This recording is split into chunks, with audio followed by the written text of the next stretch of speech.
Ya, buenos días, estudiantes.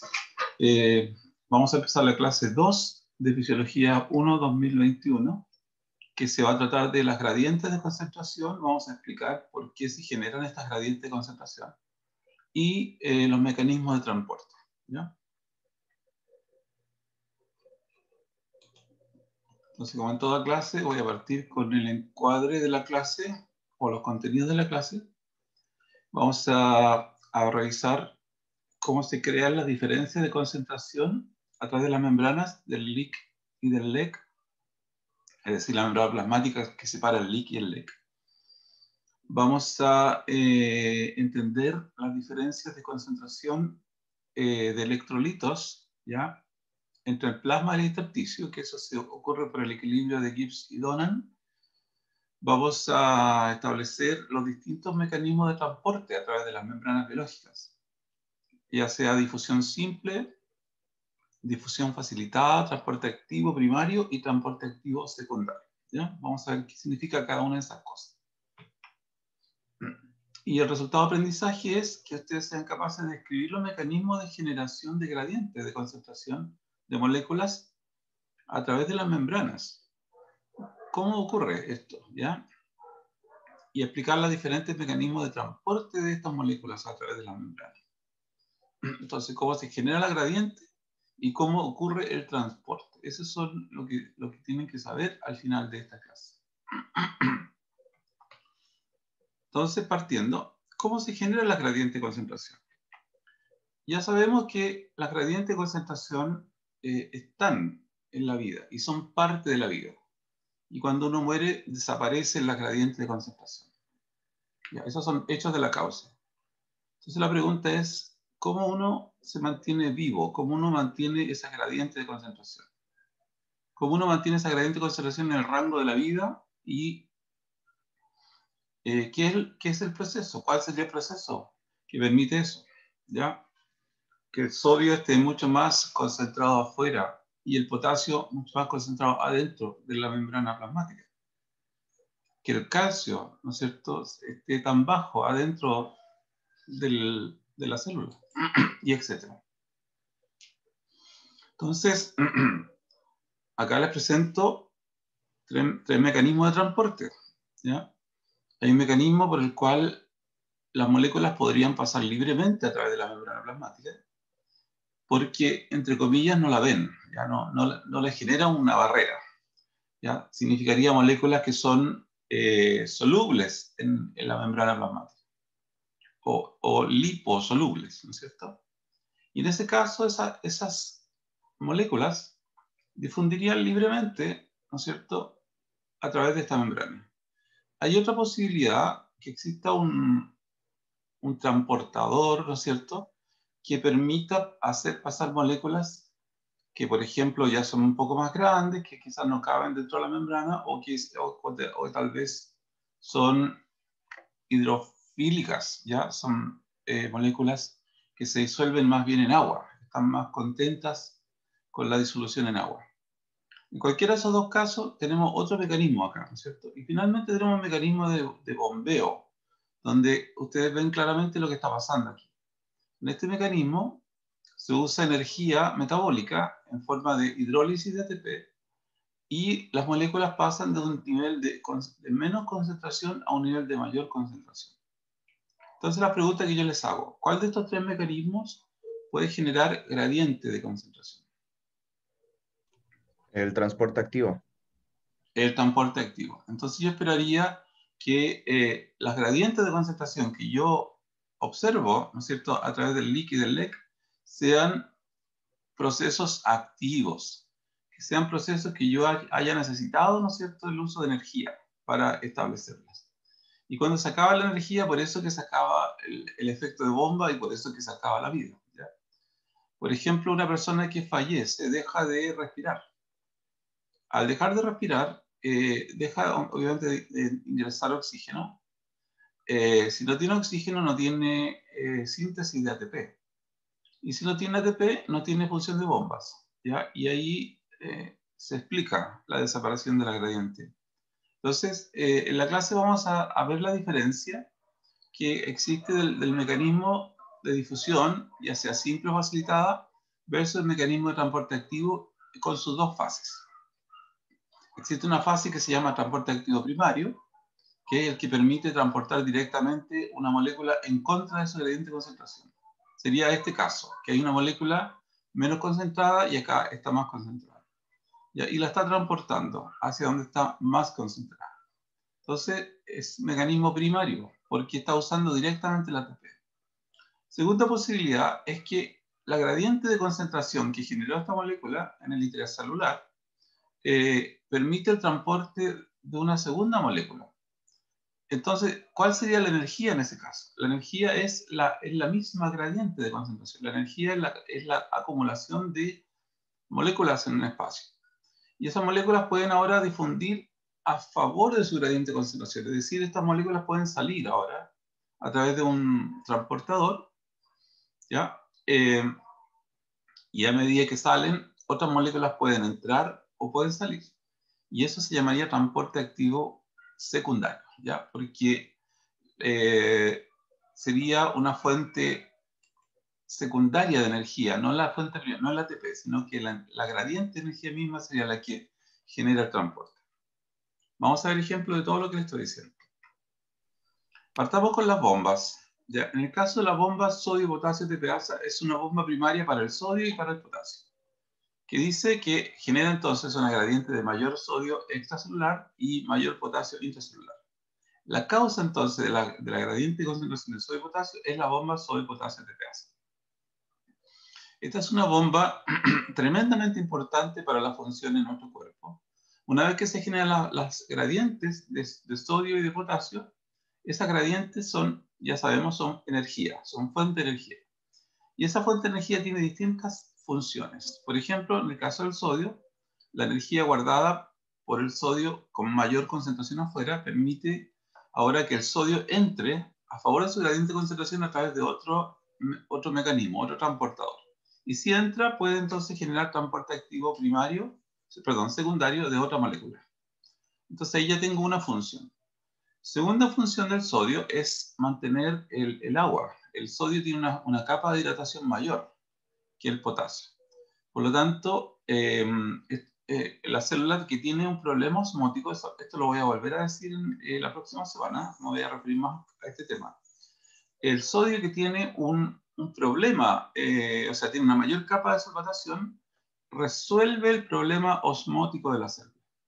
Ya, al resolver este problema osmótico, saca aguas entonces, porque tiene mayor capa de hidratación y la retiene, y de esta manera, ¿no es cierto?, ayuda a mantener el volumen del LEC. Entonces, esa otra función importante del sodio, ¿ya? No solamente ayudar al transporte activo secundario, sino que también a la mantención del volumen del LEC. Y adentro, la gradiente de potasio tiene diferentes funciones. En primer lugar, el potasio que está en gran concentración adentro puede salir, ¿ya? Pero al salir genera una gradiente eléctrica, ¿ya? Porque se separa de su contraión, ¿ya? Eso es lo que hace cuando sale. Sale por un canal, ¿ya? Un canal de potasio, y al salir él es positivo y se queda afuera, positivo. Y su contraión se queda pegado a la membrana, negativo. Y se va generando entonces una diferencia de potencial positivo afuera, negativo adentro. Esto lo vamos a ver con detalle la próxima semana. Pero entonces el rol que cumple la gradiente de potasio es generar una gradiente eléctrica. Y eso es lo que se va a llamar finalmente el potencial de reposo de la membrana. Otra función que presenta el potasio tiene que ver con el balance ácido-base, ¿ya? Y lo vamos a chequear con detalle cuando veamos esa clase de balance ácido-base. Ahora, además de las funciones importantes que van a tener el sodio y el potasio dentro de la fisiología, existen reguladores de la actividad de la bomba sodio-potasio TPasa. Estos reguladores son, por ejemplo, hormonas, ¿ya? O neurotransmisores. En el caso de un neurotransmisor, por ejemplo, una molécula beta adrenérgica, que significa que se une a un receptor beta, ¿ya? Adrenérgico. Hay distintos tipos de receptores beta adrenérgicos en las células. Alfa 1, alfa 2, perdón, beta 1, beta 2 ya son beta, perdón, los alfa no. Y ellos pueden, ¿no es cierto?, aumentar la actividad de la bomba sodio potasio TPasa y generar entonces mayores gradientes y exacerbar los efectos de esta gradiente, ¿ya? También las hormonas tiroides tienen el mismo efecto, de aumentar la tasa metabólica de la bomba y aumentar la síntesis de la bomba, ¿ya? Para que esta bomba tenga más funcionalidad. Entonces también activa la función de la bomba. Aldosterona es una hormona esteroidal que hace eso por excelencia, ¿ya? Tiene un gran potencial en aumentar la síntesis y la tasa metabólica, la acción, la tasa digamos, de funcionalidad, la tasa enzimática de la bomba sodio potasio TPasa. Y finalmente, y quizá un poco sorpresivamente para algunos, la insulina también activa la bomba, ¿ya? Y no es de extrañar, por ejemplo, que un paciente que no tenga insulina, ¿ya? O no tenga efecto de insulina, uno puede encontrarlo con niveles altos de potasio, con hipercalemias, ¿ya? Un paciente diabético, por ejemplo, descompensado, diabético tipo 1, lo voy a encontrar con altos niveles de azúcar, ¿ya? Una glicemia alta. Lo voy a encontrar con acidosis metabólica por cetoácidos, pero también lo voy a encontrar con hipercalemia, porque la función de bomba quedó inhibida. No está ingresando el potasio, sino que el potasio se está acumulando afuera. Así que ahí uno puede chequear el efecto de la ausencia del efecto insulina en las consecuencias que vamos a estar observando. También aldosterona podría ser un caso, un ejemplo, ¿ya? Cuando existiera, por ejemplo, un hiperaldosteronismo. ¿Ya? Si existiera una aldosterona muy alta, y lo que llamaríamos hiperaldosteronismo. ¿Ya? Entonces vamos a encontrar que este paciente va a tener una característica, que es hipocalémico. ¿Y por qué? Porque la bomba, al estar actuando con mucho más fuerza, va a ingresar mucho más potasio y el potasio extracelular va a quedar muy bajo, ¿ya? Ahora, es importante entender que tanto el hiperaldosteronismo como la ausencia de insulina, al generarme hipocalemia e hipercalemia respectivamente, me altera el voltaje de la membrana, el potencial de reposo. Y eso tiene consecuencias sobre los potenciales de acción. Ya eso lo voy a ver la próxima semana. Finalmente, para terminar este análisis de esta bomba sodio potasio TPasa, encontramos que existen drogas, ¿ya?, que inhiben la función de la bomba. Una de las drogas más importantes son los digitálicos, entre los cuales está la digoxina. Estas son drogas que inhiben ya la función de la bomba y, por lo tanto, por ejemplo, si yo le doy a un paciente digoxina, va a dejar de expulsar sodio, ¿ya?, por la bomba, y el sodio se va a empezar a acumular, ¿ya?, porque hay muchos otros procesos que ingresan sodio, ¿ya? Entonces yo necesito estar sacando continuamente el sodio. Pero si le doy digoxina, el sodio va a empezar a acumularse. Y, por ejemplo, lo que les voy a decir ahora es muy interesante porque tiene que ver con un tratamiento de una enfermedad. Si yo le doy digoxina a un paciente, el sodio se va a acumular y ahora no va a haber una gradiente extracelular e intracelular tan grande de sodio. Se va a disminuir su gradiente. Y al disminuir la gradiente, entonces ahora el sodio no va a poder entrar con tanta fuerza a favor de su gradiente, porque hay menos gradiente. Y si alguna molécula o algún ion era expulsado en transporte activo secundario porque el sodio entraba y la molécula salía, esa molécula se va a empezar a acumular. Hay un ejemplo específico de eso que es el calcio. Vamos a terminar con ese ejemplo esta clase. Y ahí van a entender ustedes por qué a pacientes, por ejemplo, con insuficiencia cardíaca congestiva, se les da esta droga. ¿Para qué? Justamente para que la gradiente de sodio disminuya, para que el calcio se acumule y el corazón tenga más fuerza para contraer, porque tiene más calcio. ¿Ya? Ese es un bonito ejemplo del uso de todos estos mecanismos de transporte para tratar a un paciente. ¿Ya? En relación a otra bomba que son muy conocidas son las bombas de calcio, ¿ya? Hay bombas de calcio de la membrana plasmática que se llaman, esto sería en inglés, disculpen mi inglés, es Plasmatic Membrane Calcium ATPase, ¿ya? Entonces así se le llama las bombas PEPCA. Y hay otras bombas que están en el retículo endoplasmático liso o en el retículo sarcoplasmático, que se llaman sarcoplasmic endoplasmic reticulum calcium ATPase, ¿ya? Entonces son bombas ATPasas de calcio que están presentes, ¿no es cierto?, en la membrana plasmática o en el retículo endoplasmático liso o el retículo sarcoplasmático. Y como ustedes se dan cuenta, siempre tienen una orientación diferente, ¿ya? Y tienen una funcionalidad clave. La funcionalidad clave es mantener el calcio intracelular bajo.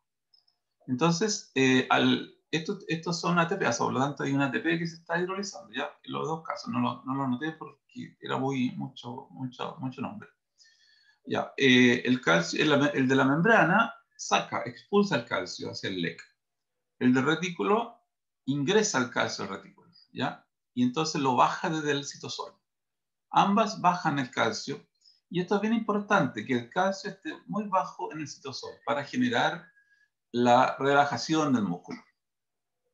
Por ejemplo, si lo piensan bien, en el caso del corazón, el corazón es esencial que el calcio baje mucho durante la diástole del corazón.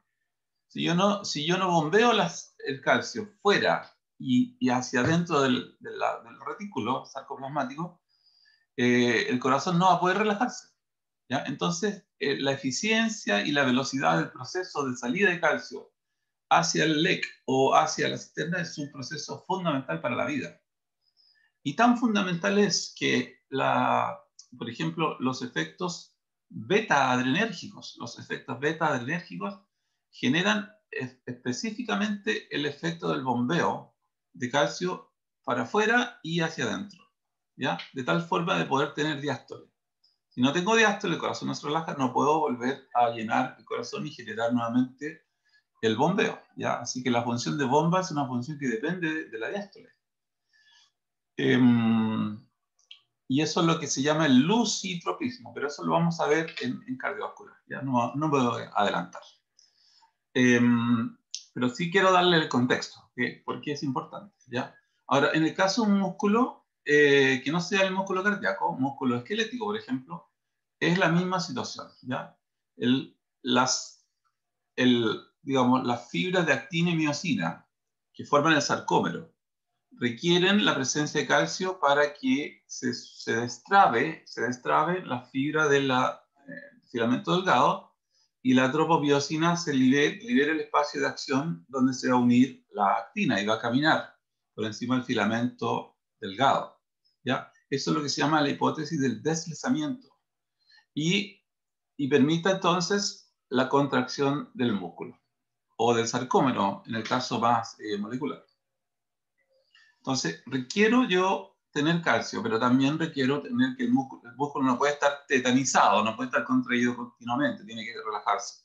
Y para relajarse necesito sacar el calcio, ¿ya? Y volver a guardarlo y también expulsarlo hacia el extracelular, ¿ya? Todo esto lo va a ir haciendo entonces estas bombas. Por eso que son tan relevantes. Y ya.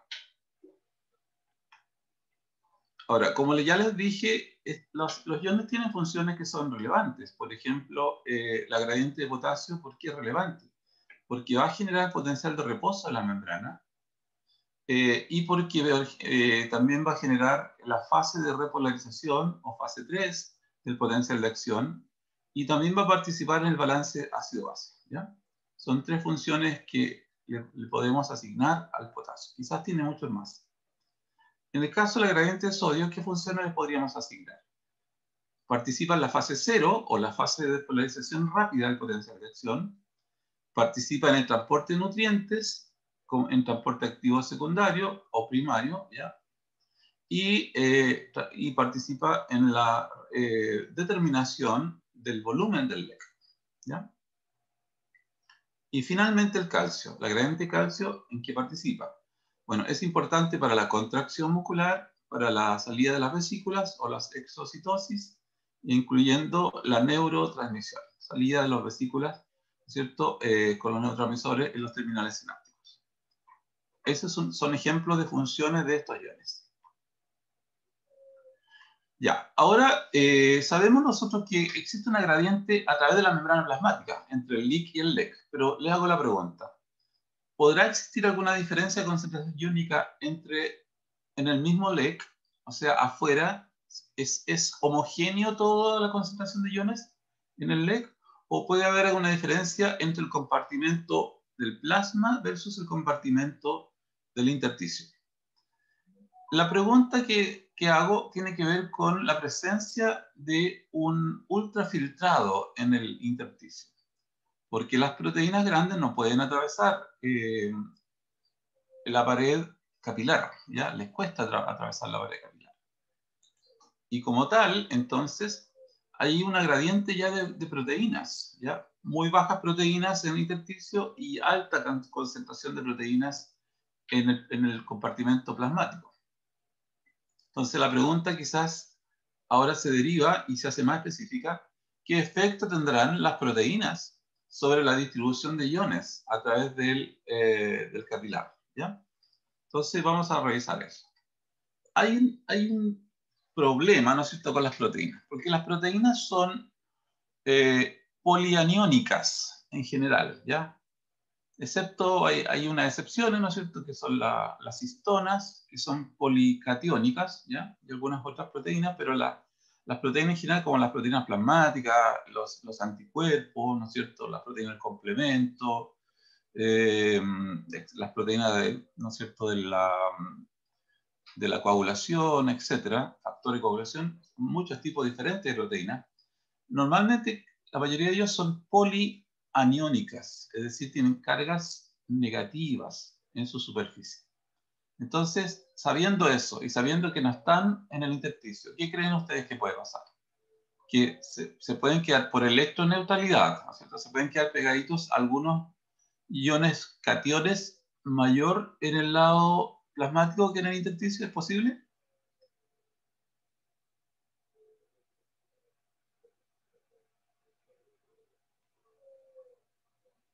¿Lo creen posible o no?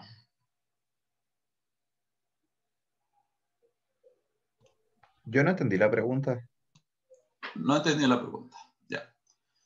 Mira, te estoy diciendo yo, la pregunta ¿es posible que en el compartimento extracelular pueda existir alguna diferencia de concentraciones entre el compartimento plasmático y el compartimento intersticial? Sabemos que el extracelular está dividido en plasmático e intersticial, ¿no es cierto? Tiene dos componentes. 3/4 del volumen del LEC, ¿ya?, es intersticio y 1/4 es plasma. Entonces la pregunta es, en esos dos compartimentos, ¿puede haber alguna gradiente de concentraciones de iones? Y el dato que les di es que en el compartimento plasmático existen proteínas polianiónicas que no están en muy alta concentración, en realidad están en muy baja concentración en el intersticio. Y que existe la electroneutralidad, ¿no es cierto? Existe la posibilidad de que las cargas se vayan equiparando, ¿ya?, para generar la electroneutralidad. Entonces la pregunta es, dados esos antecedentes, ¿es posible que la concentración de los iones en el plasma y en el intersticio sea levemente diferente? Sí, ¿Y cómo sería esa diferencia? como usted dijo, en el plasma hay varias proteínas que son polianiónicas que dentro del el intersticio no se va a encontrar. Entonces esas pequeñas cargas polianiónicas van a estar un poquito más ahí que en el otro lugar. Entonces va a haber una pequeña diferencia de carga entre positiva y no tan positiva en el otro lugar también. No sé si se entiende. Sí, se entiende muy bien. Ya, entonces, ¿qué esperaría encontrar? Por ejemplo, si el sodio fuera 140 en el plasma, que si uno saca una muestra de plasma, ese es el sodio que le va a calcular a una persona. Y si sacara del intersticio, ¿cuánto sería más o menos entonces la concentración de sodio en el intersticio versus el plasma. Igual, mayor o menor. En el intestino sería un poco menor. Menor. Ya. A ver, voy a preguntarle a Javiera, que ahí la veo con su sonrisa. Javiera, ¿usted entiende lo que acaba de decir su compañero?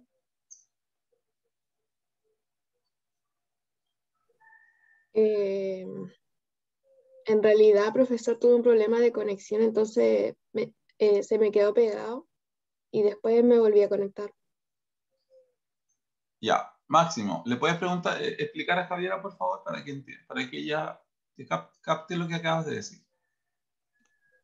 Había respondido el Christopher la Ah, pregunta. Christopher. Ya, perdón, me equivoqué. Ya, Christopher.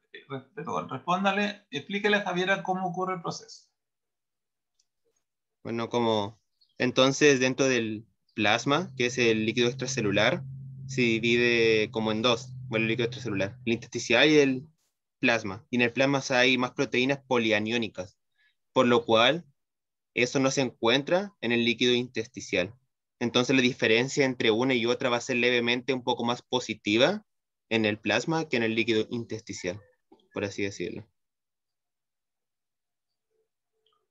¿Se entiende, Javiera? ¿Sí? Ya, entonces, ya, vamos a seguir, ya. Entonces vamos a tener un traspaso, por así decirlo, de proteínas, ¿no es cierto? Perdón, de cationes. Los cationes van a tender a tratar de neutralizar, ¿ya?, las cargas aniónicas que están en las proteínas plasmáticas. ¿Y cómo lo van a hacer? Entonces se va a producir una migración, ¿ya?, una pequeña gradiente de iones que se van a pegar a la proteína y por lo tanto va a haber una poquita mayor concentración de sodios y de potasios, por ejemplo, todos los de cationes en el plasma comparado con la concentración de cationes en el intersticio. Eso es lo que va a pasar. Y al revés, las concentraciones de los aniones va a ser un poquito menor, ¿no es cierto?, en el plasma que en el intersticio. ¿Ya? Entonces, por ejemplo, por eso yo dejé acá puesto esto, aumentaría en el plasma entonces un 5% aproximadamente, y sabemos que la concentración plasmática es 140, y en el intersticio bajaría en un 5%, y quedaría en 134. Esta es una aproximación, ¿ya? Y el cloro lo mismo, en el plasma bajaría un 5%, quedaría en 105, y en el intersticio, bueno, perdón, en el plasma bajaría, claro, y en intersticio subiría. Creo que dejé las flechas al revés. A ver, espérense, las voy a corregir. Claro, en el plasma tienen que bajar los números, o sea, las flechas también, los números son los que están al revés. A ver. No, bueno, eso lo voy a corregir después, se los voy a mandar mejor corregido, ¿ya? No tiene sentido que trate de corregirlo ahora. A ver, vamos a volver aquí. Y volver aquí. Ya, pero me sigue la idea, ¿no es cierto? La idea aquí es entender que a pesar de que en el compartimento del LEC es un compartimento, no es un compartimento homogéneo, sino que es un compartimento que puede tener gradientes. Ahí está. Ya. ¿Y cómo se llama este equilibrio? Este equilibrio de cargas, ya que los cationes migran desde el intersticio y se van un poquito más hacia el plasma, se llama equilibrio de Gibbs-Dunning, ¿ya? Y este equilibrio ha sido estudiado, ¿no es cierto?, como se muestra aquí, y el equilibrio se demuestra a partir de un aumento de la presión hidrostática capilar, ¿ya?, en un intersticio que estaría más lleno con proteínas. En el fondo aquí no es un intersticio, sino que lo que se muestra acá es un ejemplo, ¿no?, ya por si acaso. Y ahí en este ejemplo, inicialmente los dos vasos tenían la misma cantidad de iones y tienen un sector comunicante. Y a uno de los dos se le agregó 50 miliquivalentes de proteínas, ¿ya? ¿Y qué pasó con los volúmenes? Ya empezó una movilización de iones para compensar las cargas y para generar electroneutralidad.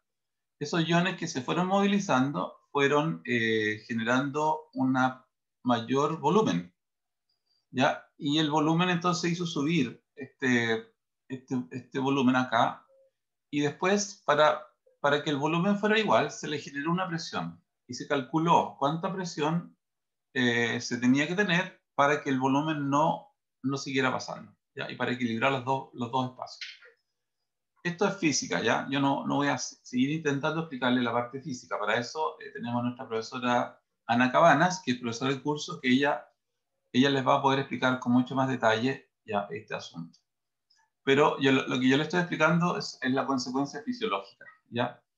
La consecuencia fisiológica es que los iones están en el espacio extracelular, en el sector intersticial, los iones están un poquito menos, los cationes un poquito menos concentrados y los aniones un poquito más concentrados.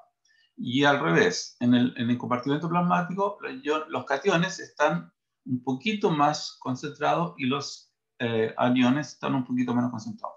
Y esto es por consecuencia de las cargas polianiónicas de las proteínas, ¿ya? Eso. Es una redistribución de iones hasta el equilibrio, ¿ya? ¿Está bien, Javiera? ¿Lo comprendió, Javiera? Sí, sí, profesor. Ya, muy bien. Gracias. Ya, ahora vamos a ver cómo se clasifican los distintos tipos de transportadores a través de la membrana plasmática. Cuando lleguemos a las 8:45 me avisan y hacemos un break, ¿ya? Ya, entonces los transportadores se clasifican como por difusión simple, difusión facilitada, transporte activo primario y transporte activo secundario. Y el transporte activo secundario se divide en dos tipos de transporte: en cotransporte y contratransporte, ¿ya?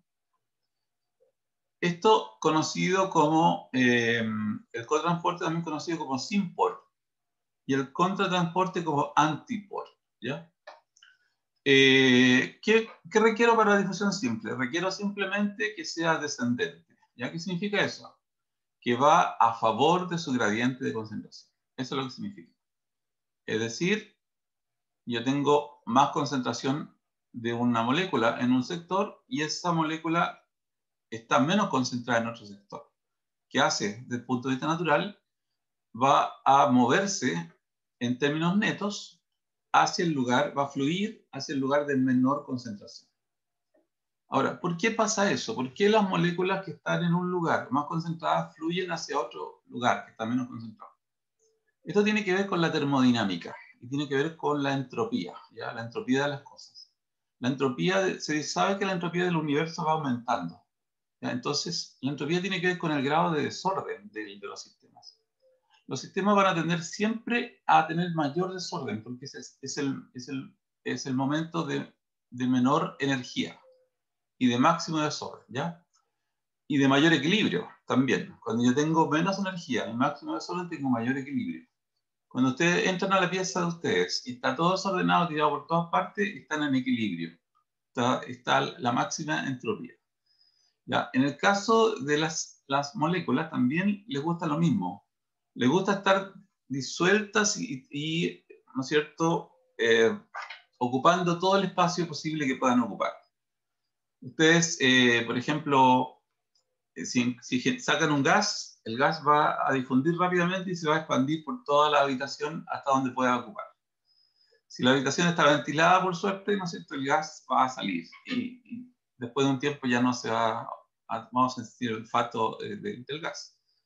¿Ya? Si ustedes ponen una tacita de té, ponen una bolsa de té en el centro del agua, empieza a difundir los colorantes hasta generar una solución, ¿no es cierto?, homogénea. Así es, ¿ya? Y el movimiento de las moléculas es un movimiento aleatorio, molecular, térmico-molecular, que se llama movimiento browniano. Las moléculas se mueven aleatoriamente, ¿no es cierto? Pero por probabilidad, si las moléculas no tienen una gradiente de concentración, se van a quedar en el mismo lugar. ¿ya? No van a cambiar de lugar, van a quedar ahí probabilísticamente en el mismo lugar. Sin embargo, si las moléculas están más concentradas en un lugar y menos en otra, entonces la probabilidad de que se queden en el mismo lugar disminuye mucho y empiezan ahora a ser capaces de moverse las moléculas hacia los lugares de menor concentración. Entonces, esto es lo que llamamos el flujo, ¿no es cierto?, pasivo o descendente, que va a favor de su gradiente de concentración. Esto es como bajar de un río, tirarse por un tobogán. Ya vamos bajando de energía. Acá tengo más energía, aquí tengo menos energía. ¿Necesita un transportador? No. Puede transportarse libremente, ¿ya? En agua, ¿no es cierto?, en el aire. O puede transportarse a través de la membrana plasmática, correcto. Si es que la membrana plasmática no es un impedimento para su movimiento, ¿ya? ¿Usa energía metabólica? No. ¿Depende del gradiente de sodio? No. Solamente requiere que esté más concentrado en un lado y menos concentrado en otro. Y suficiente. ¿Qué pasa con la difusión facilitada? También es una difusión, es decir, también es un proceso pasivo y descendente que permite que las moléculas se muevan hacia menos concentración. Pero no usa energía metabólica, ni depende de una gradiente de sodio. Lo que sí tiene diferencia con la difusión simple es que usa un portador o una molécula. Y esta molécula ayuda a que ese proceso sea más rápido de lo normal, ¿ya? Entonces, sea un proceso, por ejemplo, estéreo específico, más rápido y sea competitivo. Tenga 3 características que la difusión simple no las tiene, ¿ya? Por lo tanto, es un proceso que yo podría eventualmente bloquear. Es un proceso que yo podría saturar. Es un proceso que podría ser competitivo. Y es un proceso que podría ser específico. ¿Ya? Le voy a mostrar ejemplos de cada uno de esos. En el caso del transporte activo primario ya lo vimos, es al revés, parto de una concentración menor a una concentración mayor, por lo tanto es en contra de una gradiente de concentración, está mediado por una molécula, usa energía metabólica directamente y no depende de la gradiente de sodio. Y finalmente tenemos los transportes activos secundarios, ¿ya? El cotransporte y el contratransporte. Acá también necesitan un portador y uso de energía metabólica, pero indirecta. ¿Y esa energía metabólica de qué depende? Ahora que es indirecta, de la gradiente de concentración de sodio. Y si el soluto que se mueve con el sodio, ¿ya?, se mueve en la misma dirección, se llama cotransporte o sin por.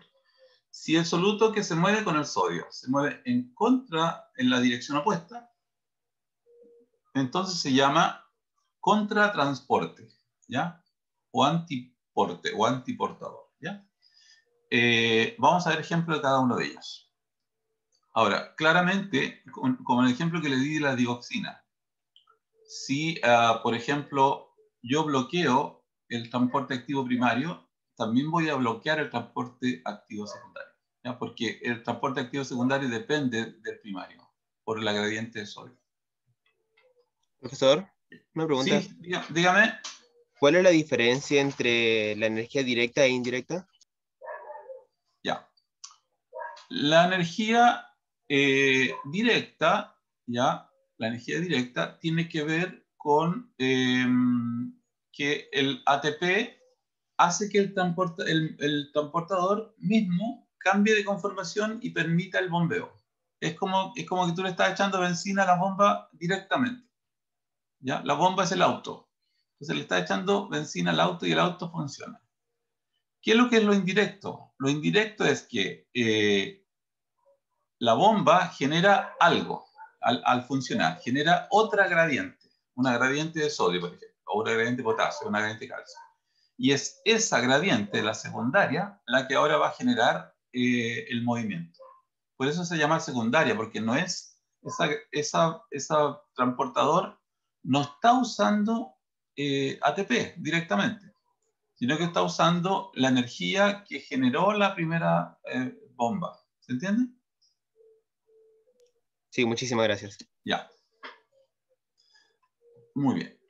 Entonces, todas las moléculas que siguen usando un transportador, ya sea por difusión o transporte activo primario o secundario, tienen tres características. Se pueden saturar, pueden ser estéreo específicas y se puede competir. ¿Qué significa que es saturable? Significa, por ejemplo, que acá yo muestro el ejemplo del transporte facilitado, ¿no es cierto? El transporte facilitado va a ser más rápido. ¿Se dan cuenta que es más rápido que la difusión simple? ¿Ya? Va más rápido, pero en algún momento llega a un máximo. Y ese máximo tiene que ver con la cantidad de transportadores que hay. Una vez que ya yo dejo a todos mis trabajadores saturados de trabajo, ya no pueden trabajar más, entonces la producción ya no puede superarse. No puede haber más transporte. A diferencia de la difusión simple, que la difusión simple va aumentando siempre con la concentración. Aumenta la concentración, aumenta la difusión. Tiene una relación directa.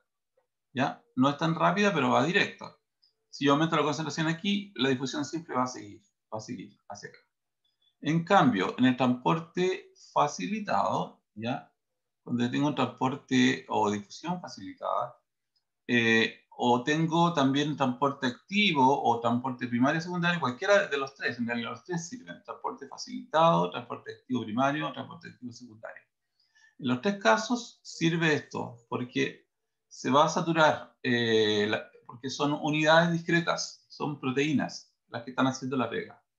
¿Ya? Y una vez que cada proteína esté saturada con su trabajo, yo no, aunque siga aumentando la concentración, que es la que finalmente me estaba permitiendo, ¿no es cierto?, el movimiento, ya no voy a poder mover más. La velocidad de transporte no va a ser mayor.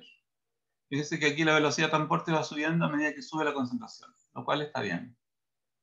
Pero acá la velocidad de transporte se satura y llega a un máximo, y después de eso, aunque siga subiendo la concentración, no sigue subiendo. ¿Y eso cómo lo veo? Que hay un plató. ¿Ya? Aquí yo aumento la concentración entre el punto de la C de concentración y el punto N de concentración. No aumenté el transporte, aunque aumenté la concentración mucho. ¿Entienden? Eso es un sistema saturable. Y eso es lo que se llama el TM también. Esto lo vamos a ver en renal, el transporte máximo. ¿Ya? Un riñón, por ejemplo, tiene una saturación cercana a los 340 miligramos por decilitro de glucosa. ¿Qué significa eso? Significa que por sobre eso, por ejemplo, por una glicemia de 500, es 100%, no es que sea 100% probable, es absolutamente probable, no probable, es absolutamente cierto, ¿ya? Cierto que va a ocurrir una glucosuria, es decir, voy a eliminar glucosa en la orina porque ya sobrepasé el transporte máximo del riñón, ¿ya? Entonces ahí tengo un ejemplo, ¿ya? Normalmente la glucosa es filtrada libremente por los riñones, pero es reabsorbida porque es una molécula importante para nuestro cuerpo. Los riñones, especialmente sus túbulos contorneados proximal, reabsorben a la glucosa 100%. Pero si la glucosa viniera en el filtrado glomerular, viniera a 500 miligramos por decilitro en vez de lo normal, que debiese ser cerca de 100, se van a saturar los transportadores. Y la glucosa entonces va a ser eliminada por la orina porque no la logré rescatar, no la logré sacar de la orina, ¿ya? Y siguió de largo hacia abajo, ¿ya? Es un ejemplo de saturación, de transporte saturado. Ya, estoy mirando la hora, viendo que ya es hora de hacer un break, ¿ya? Así que vamos a hacer un break de 10 minutos y volvemos a las 8:57. Ya, a las 8:57 volvemos, así que vamos a parar aquí, ¿ya?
Hola, ¿cómo estamos?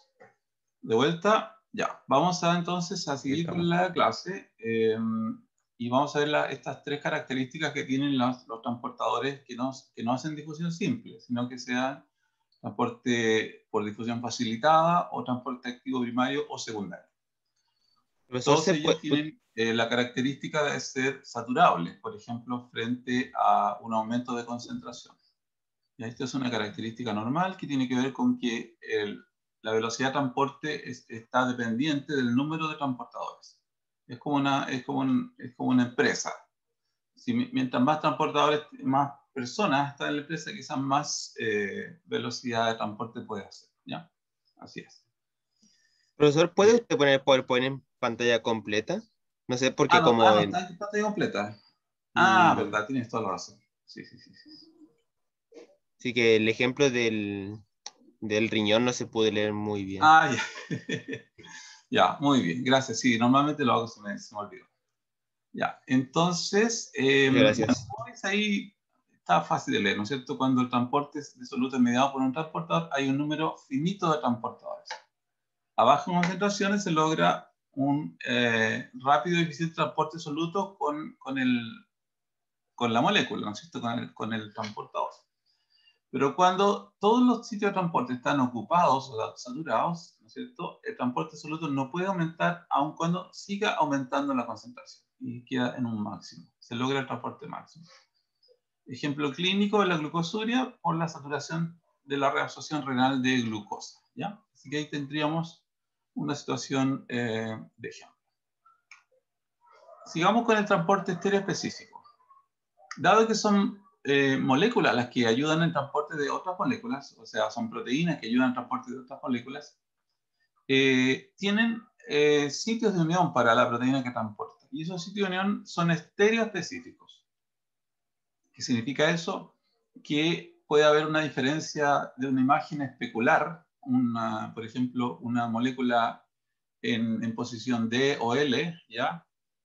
Levógira o dextrógira, ¿ya? Puede estar dependiendo de la posición de los átomos, aunque sea la misma molécula químicamente, pero desde el punto de vista de su estructura, ya y su orientación en el espacio es diferente. Y eso lo puede reconocer el transportador de glucosa, ¿ya? Hay un glucosa se transporta en forma activa y secundaria, transporte activo secundario. Aquí yo tengo, por ejemplo, el túbulo inicial, ¿ya? Túbulo proximal. O sea, esto es el riñón. Tengo el túbulo contorneado proximal. Y aquí yo estoy teniendo la reabsorción de la glucosa. Acá estaría la luz del filtrado glomerular y acá estarían los capilares peritubulares. ¿Bien? Entonces yo estoy reabsorbiendo la glucosa y una vez que se llena de glucosa la célula renal, ¿no es cierto?, del túbulo contorneado proximal, su concentración es más grande que acá y sale por difusión facilitada en un GLUT, que normalmente es un GLUT2, ya es una proteína de transporte de membrana para transporte facilitado de glucosa. Todos estos que están acá son moléculas de transporte, ¿ya? Y son moléculas de transporte parecidos a esta del GLUT. Pero esta que está acá no es pasiva, ¿ya? Porque recordemos que esta es difusión facilitada. Esta es transporte activo secundario. ¿Y qué está usando? Como gradiente, como energía primaria está usando la gradiente de sodio. Y eso permite que entre la glucosa. Pero no reconoce a una molécula que sea en la posición L, ¿ya? Por eso que sería estereoespecífico. Competición, ¿qué significa? Significa que además de que no reconoce algunas moléculas por su estructura y simplemente no las ve, al no reconocerlas es que ni siquiera las ve. Pero resulta que puede ver otras que, aunque no son iguales, pero que de alguna manera logran competir con el sitio de unión, ¿ya? Es muy curioso esto. Porque yo pensaría que si es la misma molécula debería verla, ¿no es cierto? Y debería interactuar, pero no interactúa. Pero otra molécula diferente sí puede interactuar y competir por el punto de unión. Y eso se llama entonces la competitividad, ¿ya? Y eso puede generar incluso una inhibición, lo cual se llama inhibición competitiva. ¿ya? Para el transporte de esta glucosa, ¿ya? Y en ese caso, a mayores concentraciones de glucosa, menor transporte de glucosa en el riñón, ¿ya? Ya. Además de estas tres características, ¿no es cierto?, existe una serie de factores que afectan la difusión de las moléculas a través de la membrana plasmática. Y acá voy a colocar en una sola diapositiva varios factores que permiten entender la difusión de las moléculas. Yo le pedí a la doctora Cabanas que le explique a ustedes, y si tienen dudas sobre esta diapositiva, ustedes puedan sacarla con ella, ¿ya? Porque aquí hay muchos datos físicos que quizás pueden ser importantes para ustedes. Ya, lo primero es que la difusión neta a través de una membrana va a requerir conocer distintas cosas. Por ejemplo, la gradiente de concentración a través de la membrana. ¿Qué concentración tiene el compartimento A y cuál el B? Esa es la primera cosa. ¿Ya? Y si no hay gradiente de concentración, obviamente no hay difusión neta. ¿Ya? La difusión neta no va a ocurrir. Porque por probabilidad la molécula va a quedarse en el mismo lugar. Por el movimiento, digamos, browniano. Pero si hay gradiente de concentración, las moléculas se van a poder mover hacia otro lugar hasta que las concentraciones sean iguales en los dos lados. Entonces, condición 1 requiere para la difusión neta o flujo de moléculas desde un lado de la membrana al otro, requiere gradiente de concentración entre los dos compartimentos. Segundo, requiere tener un coeficiente de partición aceite-agua. ¿Ya? ¿Por qué? Porque estamos atravesando una membrana. Si es que esta molécula es una membrana liposoluble, entonces voy a tener la posibilidad de que se mueva sin presencia de un transportador. Si la molécula es hidrofóbica, ¿ya? Si es una molécula que solamente sea hidrosoluble, voy a necesitar que esa molécula, ¿no es cierto?, se transporte a través de un transportador. ¿Ya? Tercero, la velocidad de la difusión de esta molécula va a depender de su coeficiente de difusión Z, ¿ya? Perdón, del coeficiente de difusión. Estamos hablando de la molécula Z, soluto Z. Entonces, su difusión, la velocidad de su difusión va a depender de su coeficiente de difusión, que está dado por varios factores. La constante de Boltzmann, la temperatura absoluta, el radio de la molécula y la viscosidad, ¿ya?, del medio. Entonces, todos estos factores van a dar origen a un coeficiente de difusión. Si ustedes se dan cuenta, depende inversamente el coeficiente de difusión del radio. Por lo tanto, moléculas más grandes van a tender a tener coeficientes de difusión más pequeños, ¿ya? Eso es bien lógico, porque supongamos que, por ejemplo, no sé si le ha pasado alguna vez, pero si estamos en una fiesta y ustedes quieren ir rápidamente al baño, ¿ya? Y ustedes son muy grandes, 100 kilos, ¿no es cierto?, grandes, y está toda la gente súper apretada, como que empiezan a chocar con las personas, porque logran interactuar con las que están ahí. En cambio, si ustedes fueran así pequeñitos, como, no sé, por decirlo, un perrito o un gato, pueden pasar súper rápido por entre medio, ¿no es cierto?, por abajo, porque el gato, entre comillas, tendría un coeficiente de difusión más grande que una persona de 100 kilos, ¿ya? Eso, ¿ya? Eso tiene que ver con esta propiedad de las moléculas, ¿no es cierto?, de poder moverse mucho más rápido si es que son más chiquititas, ¿ya?, que las moléculas que son mucho más grandes. Otro factor que va a afectar la velocidad de la difusión va a ser el grosor de la membrana. Y esto es bien interesante porque el grosor de la membrana puede cambiar en distintas situaciones. Por ejemplo, en un edema, ¿ya? Situaciones de edema, uno va a encontrar que, por ejemplo, la velocidad, la membrana de difusión en un alveolo puede estar grande, porque si tiene edema pulmonar, ¿ya? Entonces va a aumentar el grosor de la membrana y eso va a hacer que la transferencia de oxígeno desde el exterior hacia los capilares disminuya, ¿ya? Y eso puede generar disnea, puede generar dificultad respiratoria, ¿ya? Porque estamos justamente en una situación de edema pulmonar, ¿ya? La razón física sería el grosor de la membrana y la dificultad de la transferencia, de la difusión del oxígeno, ¿ya? Otro elemento sería la superficie de difusión, ¿ya? Y aquí aparece otro elemento que también es clínico, como por ejemplo una enfermedad como el enfisema. En el enfisema se pierde área de difusión, ¿ya? Y por lo tanto yo también voy a tener ahora menos flujo de aire, ¿ya? Personas enfisematosas también, al perder superficie neta de intercambio, van a tener también la dificultad, ¿no es cierto?, de la difusión, porque el área de superficie es menor, ¿ya? Y la permeabilidad de Z en la membrana, ya que corresponde a si puede o no puede generar esta difusión, ¿no es cierto?, a través de esta membrana, ¿ya? Y finalmente tenemos el flujo de Z a través de la membrana, que sería su permeabilidad por el área de superficie multiplicado por la gradiente de concentraciones, ¿ya? Eso.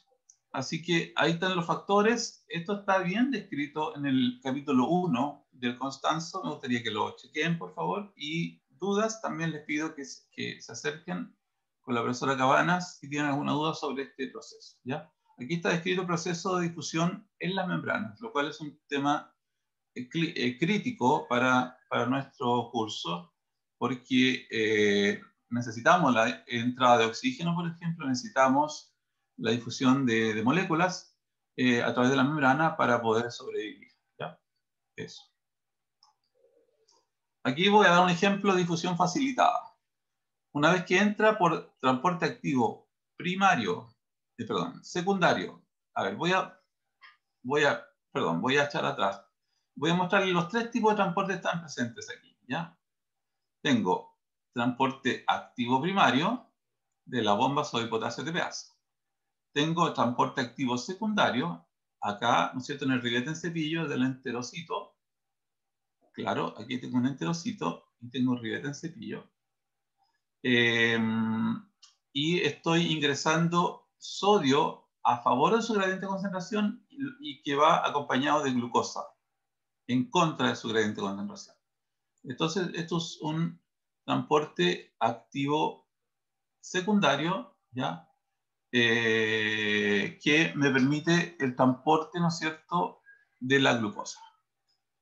La glucosa al entrar va a concentrarse en el enterocito. Y esto va a permitir entonces que pueda salir a favor de su gradiente de concentración por un transporte facilitado por el GLUT2, ¿ya? Y ahora entonces no necesito energía, sino que la energía ya está dada por la gradiente de glucosa.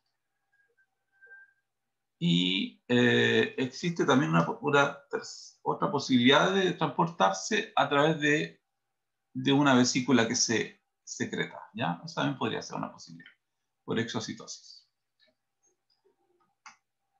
Veamos ahora ejemplos de transporte activo primario y secundario.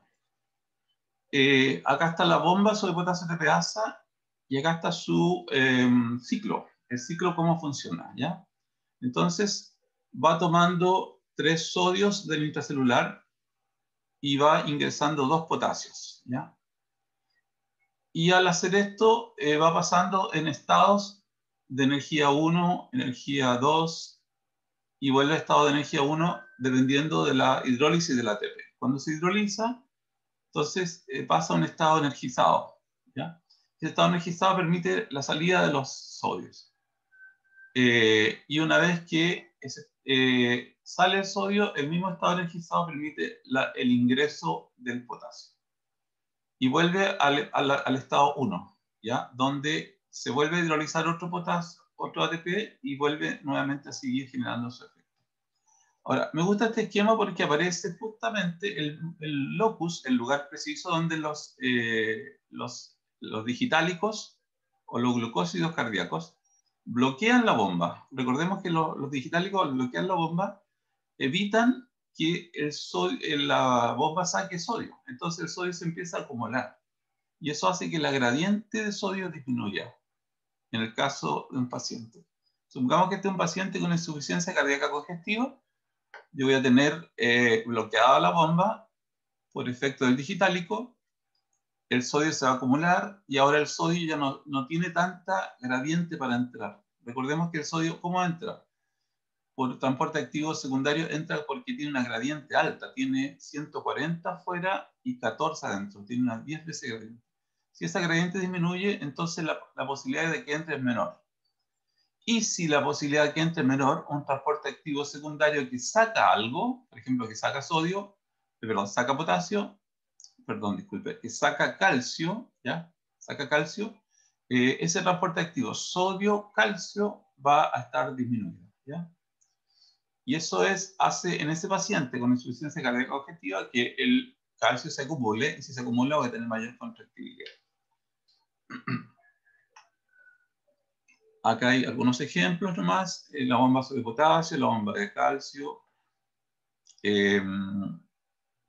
y también tenemos los transportes activos contratransporte, es decir, que el sodio va en una dirección y el calcio va a otra. Este es justamente el que le mencionaba yo. Ya en el caso del corazón existe esta bomba de transporte activo secundario de contratransporte o antipor, donde el sodio entra y el calcio sale. Pero si hay menos gradiente de sodio, va a salir menos calcio y el calcio se acumula. También existen otros intercambios como el sodio-protón, etc. Y hay transportes, hay cotransportes como por ejemplo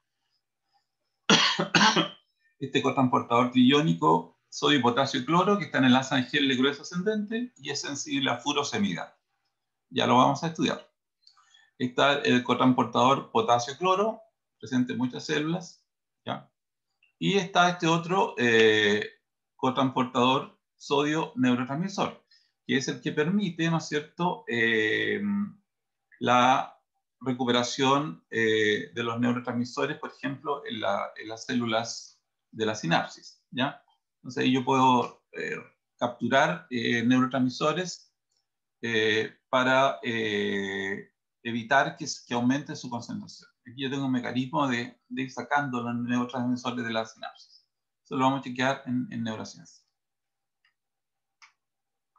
Ya, y acá está el ejemplo del contratransporte asociado a el sodio. Entonces, a ver, voy a pedir ayuda. No sé cómo está con el tiempo, ¿eh? Quiero chequear un poco el tiempo. Se está acabando el tiempo. Terminamos a las 9:30, ¿no es cierto? Quedan 15 minutos. Ya. Sí, a las 9:30. Ya, no. Prefiero que hagamos el Kahoot, ya que ahí vamos a volver a discutir todo esto. Ya, solamente quiero darle este ejemplo para que les quede claro en la cabeza. Si yo inhibo la bomba de potasio con digitálico, el sodio va a empezar a acumularse. Si el sodio se empieza a acumular, la gradiente de sodio es menor, por lo tanto, esta entrada de sodio ya no es tan fácil, ya no ocurre con tanta frecuencia. Y si esto no ocurre bien, entonces la salida de calcio, que estaría asegurada por este mecanismo, no va a ocurrir y el calcio se va a empezar a acumular, ¿ya? Entonces, consecuencia del digitálico es aumento de la concentración de calcio. Ya, eso sería la consecuencia. Y como sé que calcio tiene que ver con la contractibilidad, consecuencia de acción de digitálico es aumentar un poco la contractibilidad. Eso en el corazón funciona y produce, ¿no es cierto?, la mejoría parcial, no total, de un paciente con insuficiencia cardíaca congestiva, que tiene menor contractibilidad. ¿Ya? ¿Se entiende lo que acabo de decir? Sí, sí se entiende. Ya. O yo lo entendí por lo menos. Sí, se entiende, profesor. Ya, muy bien. Otro ejemplo sería el que ya vimos, el cotransporte, por ejemplo, aquí tengo la epitelial intestinal que ingresa la glucosa en contra de su gradiente de concentración a favor de la gradiente de sodio. Y el transportador se llama SGLT1. Y esto está ordenado, está favorecido por la gradiente de la bomba sobre potasio TPasa y por el transporte facilitado por el GLUT2. Y terminamos la clase con un ejemplo integrativo del calcio, ¿ya? Esto que está aquí es un esquema que puede parecer muy complicado, pero que es muy importante, ¿ya? Por eso lo hice para que ustedes lo puedan ver. Aquí tenemos todos los tipos de transporte posibles, ¿ya? Tenemos el transporte activo de calcio, tenemos el transporte de difusión activo secundario, ¿ya? El antiportador sodio-calcio. Tenemos la adrenalina uniéndose al receptor beta-1 adrenérgico, el cual hidroliza la ATP y forma AMP cíclico, ¿ya? O la adenilato ciclasa. Este AMP cíclico, ¿qué hace? Estimula proteínas quinasas, que como su nombre lo indican, fosforilan. Y en este caso fosforilan a la molécula que está pegada en el retículo sarcoplasmático, que se llama fosfolambano, ¿ya? Y este fosfolambano fosforilado activa la bomba de calcio, ya la bomba cerca de calcio en el retículo. Entonces, fíjense que aquí yo tengo dos bombas que me van a permitir bajar el calcio intracelular del miocito por debajo de 0.1 micromolar, que es lo que permite el reposo neuronal o el reposo también de la diástole, ya en el corazón. Y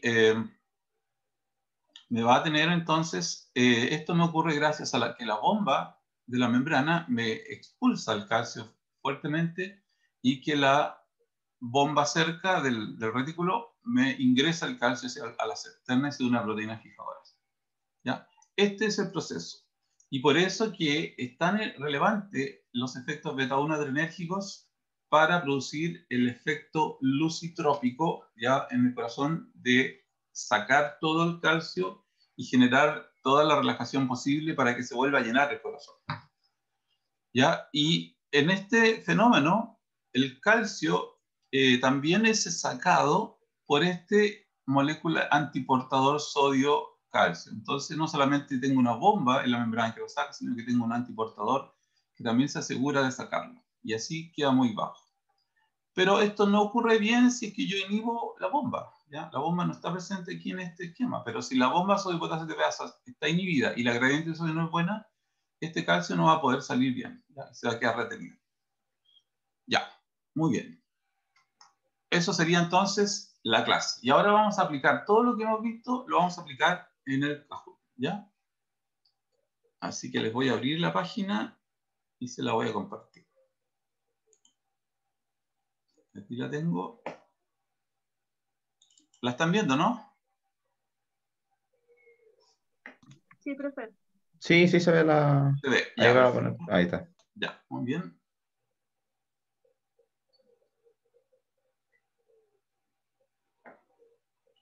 Clásico. Y ahora vamos a esperar a los jugadores.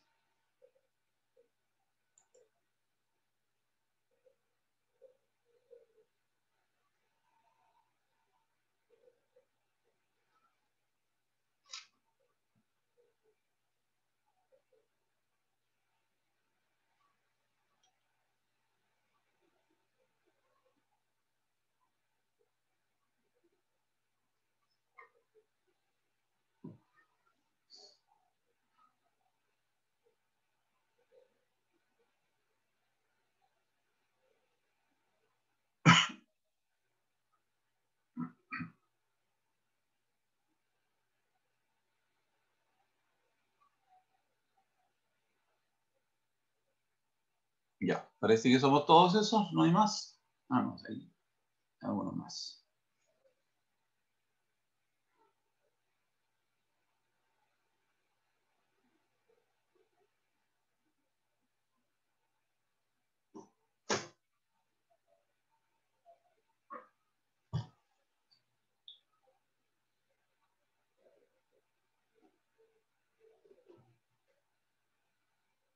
Y ya.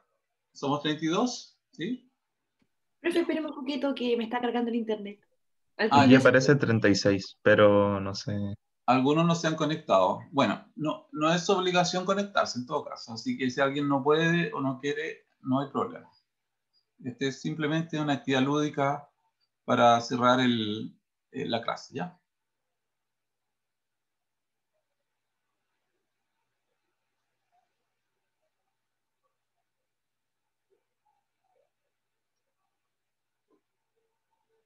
Ya. ¿Partimos? ¿Ya? Ya, partimos.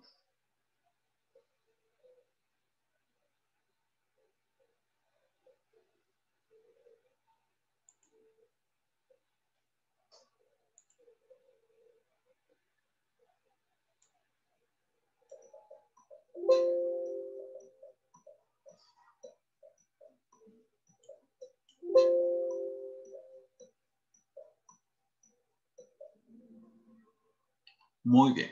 Transporte activo genera las gradientes de concentración, que serían las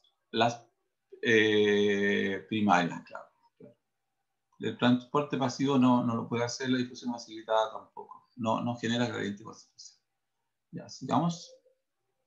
Rocío, va adelante. Y la Constanza ahí va, la Javiera. Bueno, vamos a ver cómo nos va, ¿ya?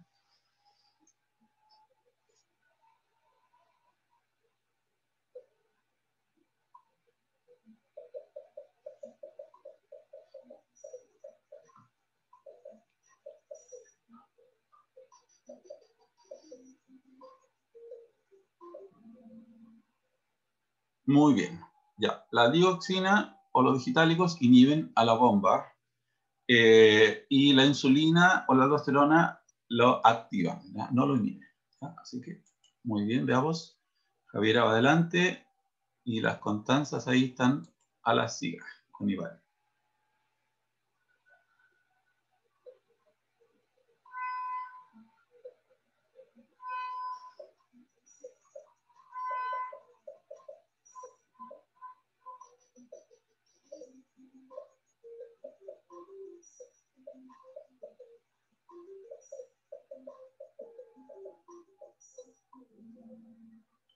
Ya, esta estaba un poco más difícil, pero la función primaria de las calcios ATPasas es disminuir el calcio adentro de la célula, o sea, en el LIC, ¿ya?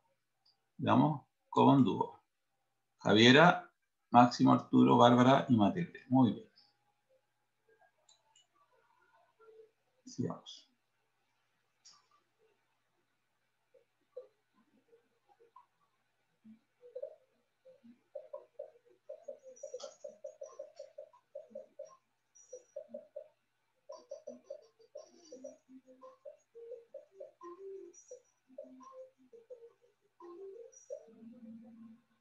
Muy bien. Ya, el gradiente de potasio participa en la generación del potencial de reposo de la membrana. Veamos, Javiera sigue adelante, Máximo y Matilde. Muy bien.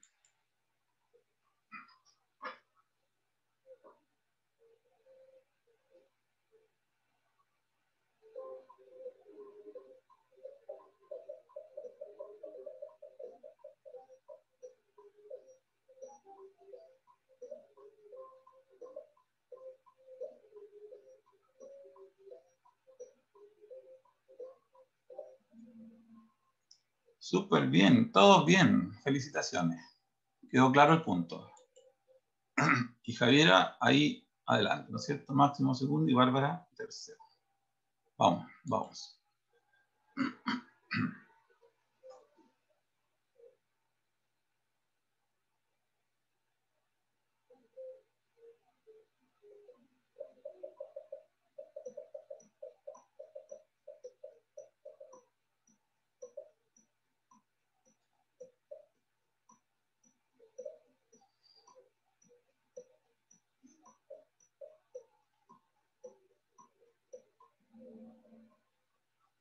Ya.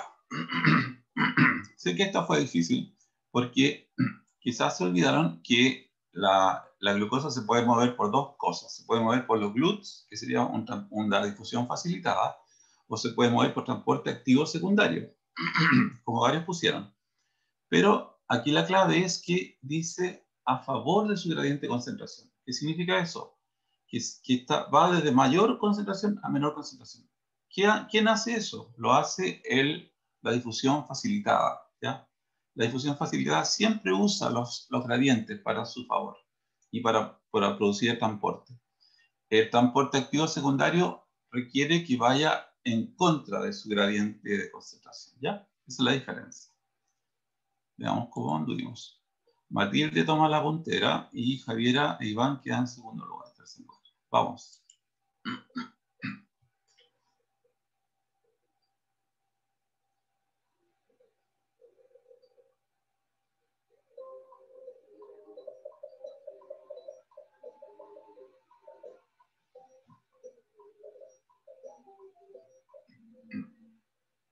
Bien, ve que ahí está claro, porque va en contra, en este caso. Muy bien que se hayan dado cuenta de eso. Lo felicito. Y Javiera sigue adelante con Carla y Paz. Máximo viene ahí a la saga. Veamos.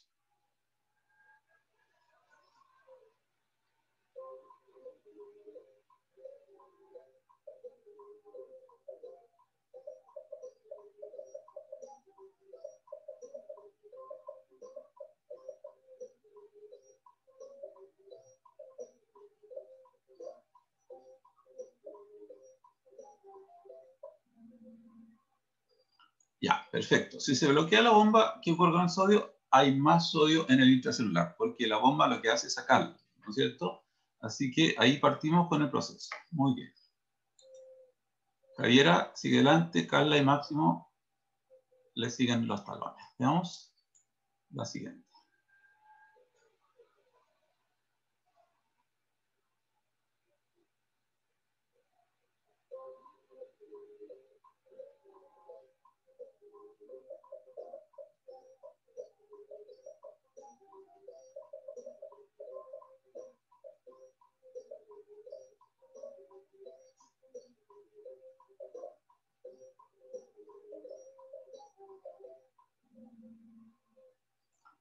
Muy bien. Cuando se inhibe la bomba y el sodio aumenta intracelular, se acumula el calcio en las células, porque el sodio ya no lo puede sacar tanto, ¿ya? Eso es un fenómeno que acabamos de ver. Muy bien.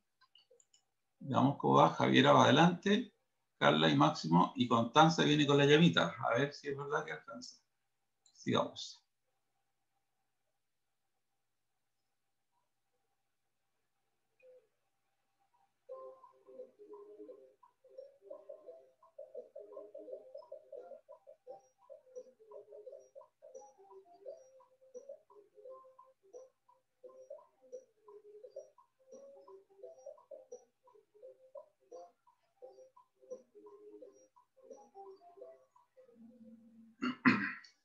Muy bien. Un paciente que usa digitálico, obviamente, se beneficia si tiene insuficiencia cardíaca congestiva. ¿Por qué? Porque ese va a bloquear la bomba de potasio, el sodio va a aumentar, va a disminuir la salida de calcio, el calcio se va a acumular, a la vez más calcio va a haber mayor contractibilidad. Y eso va a ayudarle un poquito a su insuficiencia cardíaca, que es una disminución de la contractibilidad. ¿Ya? Diabéticos, insuficientes renal y tetánicos, no. Menos tetánicos, porque estos están tetanizados, así que yo no quiero que aumente más el calcio en ellos. ¿Ya? Eso. Y me parece que ahí estamos. Gana Carla, ¿no es cierto? Con 8.037 puntos, segundo máximo, y tercero Javier. Así que los felicito. Muy bien. Y nos estamos viendo el grupo 1, recuerden, hoy día a las 5 para las 6 nos juntamos. Y con el siguiente curso nos estamos juntando en clase de fisiología, ¿ya? Y en práctico de neuro mañana también. Así que estaríamos listos. Le agradezco su presencia. Sé que levantarse temprano igual cansa, pero es importante para su formación como futuro médico, ¿ya? Así que me despido y gracias por su trabajo y por su atención, ¿ya? Cuando esté grabada la clase, se la mando a Fernando para que se la distribuya, ¿ya? Así que, Gracias, buenos profe. días. Muchas gracias. Gracias, profe, que tenga buen Chao, día. profe, muchas gracias. Buenos Yo días. tenía Chao, una chao. duda. Profe, ¿Profe? Sí. Yo tenía una duda, no sé si se puede. Dígame no, sí, Con dígame. respecto a lo que la app que utilizamos ayer en Fisio y en Neuro, en donde nos formó los grupos y todo, y teníamos que seleccionar la alternativa. Entonces, por ejemplo, con nuestro grupo y cuando yo lo hice individual, coloqué al tiro la alternativa buena, pero no sé qué pasa cuando uno se equivocaba, si marcaba inmediatamente que estaba mala o cuando yo guardaba la respuesta marcaba que estaba errónea. ¿Cómo funciona ahí? Ya. Ese sistema funciona de la siguiente forma. Cuando tú estás solita, ya, si estás sola y marcas una alternativa, te permite, si no has enviado, te permite cambiarla. Pero cuando estás en grupo y marcas una alternativa, te considera que el grupo pensó, el grupo discutió y el grupo eligió esa.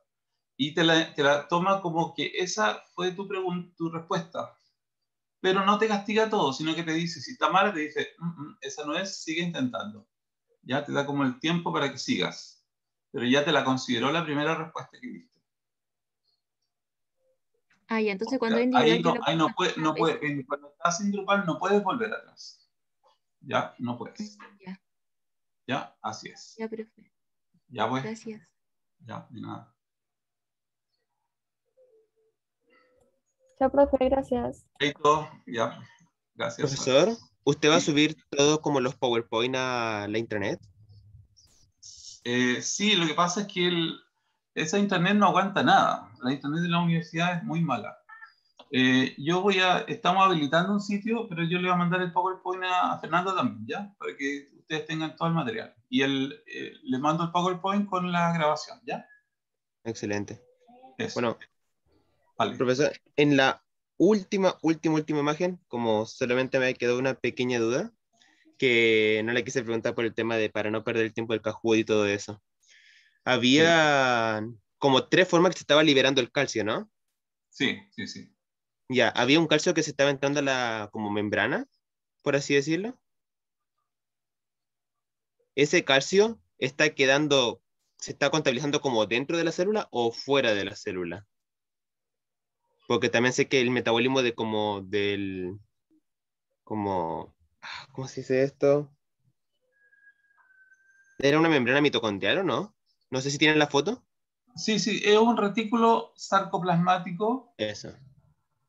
ya, que tiene una bomba de calcio, Bien. se llama bomba cerca, y que es activada por, ¿no es cierto?, el fosfolambano fosforilado. Eso es. Bien. Y ese calcio que entra al retículo sarcoplasmático, aún así se cuenta como si estuviera dentro de la célula o no se encuentra dentro de ese gradiente.